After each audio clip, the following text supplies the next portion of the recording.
II and Tristan Yantz, who all helped and encouraged this project. Recognition also goes to the esteemed Edward Ned Comstock of the Doheny Library of the University of Southern California for making available the payroll records of the Hal Roach Studios and Pressbook collections. A big tip-o the derby to author Craig Coleman, whose influence is felt throughout these pages via his keen editorial eye. Craig is the author of 100 Years of Brodies with Hal Roach, also published by Bear Manor Media. The authors wish to single out our respective wives, Michelle Benton Cassara and Patty Green, who allowed us to dedicate our time and efforts to this wonderful project. They are highly supportive. A special tip of the hat goes to Rick Brandon, the son of Henry, who provided some of his personal family photographs with insights. Last but not least, the authors wish to express our sincere gratitude to our friend and scholar, Stan Taffel, for writing the foreword to this book. Mr. Taffel is a renowned film collector, archivist, and esteemed president of the Cinecon Motion Picture Festival of Los Angeles. Stan continues his involvement as Grand Sheik of the Hollywood Party Tent. Forward. And from now on, you and I are going to be very close friends. Those were my parting words to Henry Brandon, the man who originally delivered them in his portrayal of the evil antagonist, Silas Barnaby, from the now iconic motion picture classic, Babes in Toyland. This occurred after an entertaining dinner at a New York City restaurant in January of 1990.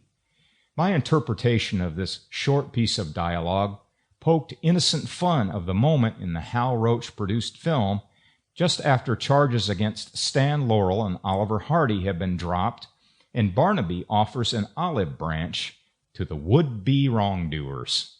He chuckled, and I thought to myself, I made Henry Brandon laugh.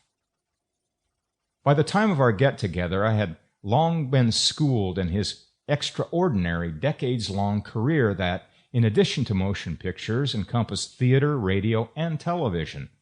The plight of a working actor is very different than one might expect. Often more than not, an actor doesn't know where or when his next job is going to happen, if at all. Henry knew this and was more than prepared for his life's journey that led from part to part in every medium for a period that lasted over 7 decades and garnered some 200 big and small screen credits. A gift for dialect, an expressive face, and physical agility, Henry Brandon rose to every challenge he faced and gave us some of the most brilliantly portrayed character actor performances of the 20th century. While he may not have been an over-the-title film star, his support of some of the heavyweights in the industry made every film he appeared in all the better for it. How different John Wayne's performance might have been had Henry not been there, cast as the tribal leader Scar, who snatched Natalie Wood away and massacred her family in The Searchers. As Fu Manchu, his diabolical tactics kept audiences coming back week after week to their neighborhood theaters for each exciting serial chapter. Throughout his long career, many of his screen appearances often went uncredited, from Laurel Hardy to Mel Brooks. For Henry, it was about the work, and everyone wanted to work with him. Whether the part had lines or not, he could play anything from an Indian to a general, from a doctor to a henchman. There was no challenge too great and no part too small. He relished in reminiscing.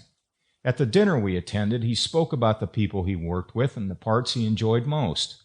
As a young actor, his advice to me was sage and informative. Audition and keep auditioning, he told me. Treat each audition like a part and give it more than all that you've got. He happily posed for a photo which is a treasured possession of mine. Unlike any other photo I've taken with a celebrity, instead of looking at the camera, Henry put his arm on my shoulder and looked at me